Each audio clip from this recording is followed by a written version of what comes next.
अपनी आवश्यक व्यवहार से कभी विमुख नहीं होना चाहिए। माँ बाप को इतना समय दो, परिवार को इतना समय दो, समाज को इतना समय दो, समाज की उन्नति के लिए इतना समय दो, व्यवसाय को इतना समय दो। ये आवश्यक व्यवहार है, इससे विमुख हो गए तो कहीं भी सफल नहीं होते। इसलिए आवश्यक व्यवहार को समय देना ही पड़ेगा, अनावश्यक से बचकर। सुखदेव जी कह रहे हैं अधिक आहार, शरीर को आप जो कुछ दे रहे सब आहार के अंतर्गत है। आंख जो मांगे दिखाओ, कान जो मांगे सुनाओ, जबान जो मांगे खिलाओ, मन जहां करे ये देखना वो देखना, इधर जाना उधर, ये सब भोजन है, ये सब भोजन के अंतर्गत आता है। शरीर को तालीम देनी पड़ती है, अपने आप ठीक नहीं होता। ये तो पिंड है, पिंड है, इसी पिंड से राम बनाना है कि रावण बनाना है, तो पिंड है। एक पिंड मिट्टी का आपके सामने है, आपको गाय बनानी है कि हाथी बनाना है कि सिंह बनाना है कि मनुष्य बनाना है, ये पिंड है। अभ्यास देह को देना पड़ता है।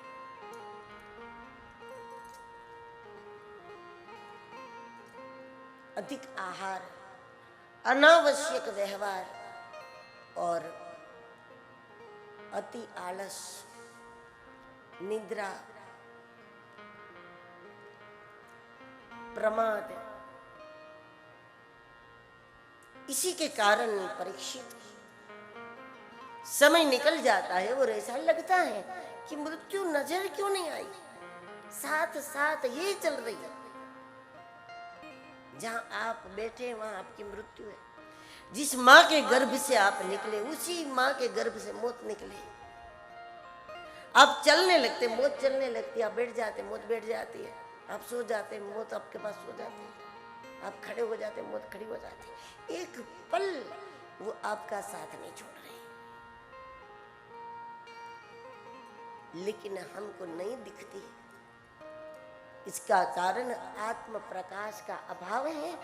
पास में पड़ी वस्तु भी प्रकाश के अभाव में नहीं दिखेगी, पास में खड़ी मौत भी आत्मा के प्रकाश के अभाव में नहीं दिखती। आत्मा तो है, लेकिन आत्मा इन तीनों आवरण में ढकी हुई है। इस आत्मा का नाश नहीं हो जाता पर ढक जाती है। बादल छा जाने से सूर्य का नाश नहीं हो जाता, लेकिन सूर्य ढक जाते हैं। उसी प्रकार आत्मा का नाश नहीं होता, लेकिन भोजन में संयम करो, व्यवहार में संयम करो, निद्रा आदि में संयम करो, प्रमाद छोड़ो, शरीर को स्फूर्त करो, मन को प्रवृत्त करो, विचारों को सात्विक रखने का हर संभव प्रयास करो। और ये आपको ही करना पड़ेगा, बाहर से मदद होगी लेकिन खुद को ही करना पड़ेगा।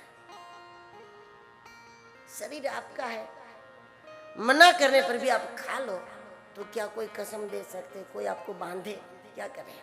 शरीर आपका है, वहां आपका ही चलेगा, कानून किसी का नहीं चलेगा। मन आपका है, आपका ही राज है, वहां पर बाहर से कोई मदद करे, मार्गदर्शन करे, प्रेरणा दे, उपदेश करे, लेकिन बाकी आखिर फिर भी आप जाके गिरो तो गिरो, वहां और किसी का प्रवेश नहीं।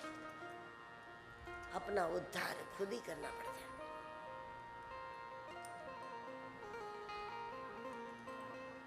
यदि ये न करे तो फिर यही आवरण है, यही आवरण है, आत्मा के ऊपर आवरण होता है और आत्म प्रकाश ढक गया।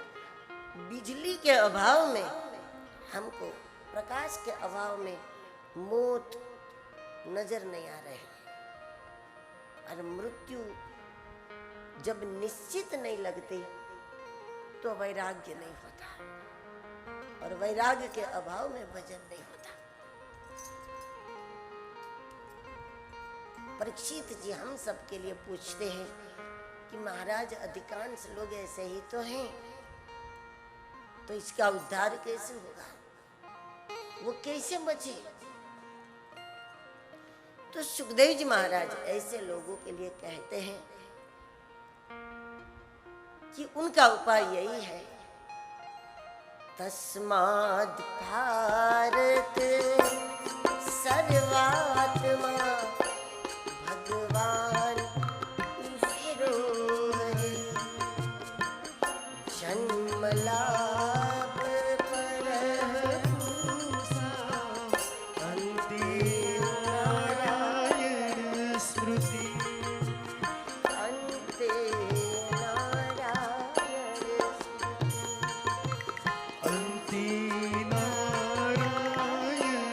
स्मृति। परीक्षित, ऐसे लोगों को सबसे पहला साधन है वो श्रवण करें, कीर्तन करें। जो श्रवण किया उसका चिंतन करें, कीर्तन करें। ऐसा करने से धीरे धीरे मेल मिटेगा। श्रवण से भी मेल मिटता है, कीर्तन से मेल मिटता है, चिंतन से मेल मिटता है।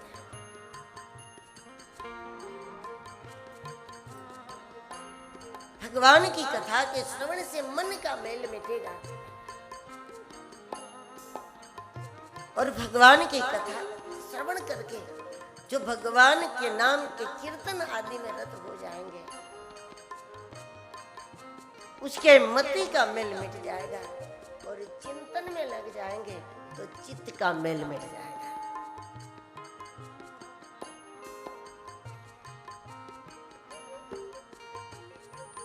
अंतिम क्षण सुधारने का तरीका है परीक्षित, रोज की सुबह और रोज की संध्या को सुधारो।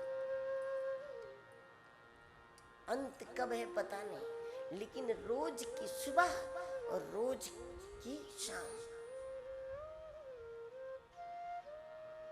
5-10 मिनट के लिए भी जिसने रोज की सुबह और रोज की शाम को सुधार दिया,